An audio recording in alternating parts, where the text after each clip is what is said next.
Hello বন্ধুরা, আমি poultry মুরগির মাংস রান্না করব। দেখেন, আগে তেল ঢেলে দিলাম। তেলটাকে একটু গরম করে পেঁয়াজ, কাঁচা লঙ্কা, রসুন সব রকম মশলাকে কষে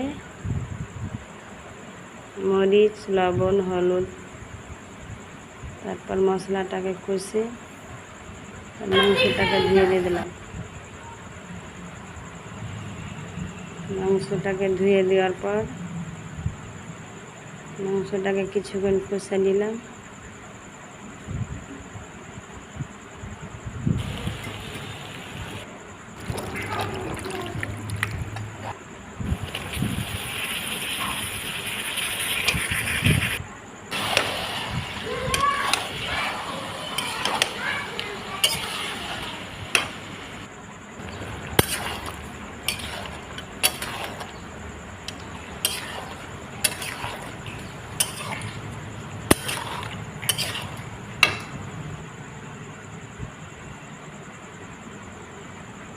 দেখেন বন্ধুরা, মাংসটার কালারটা কত সুন্দর হয়েছে।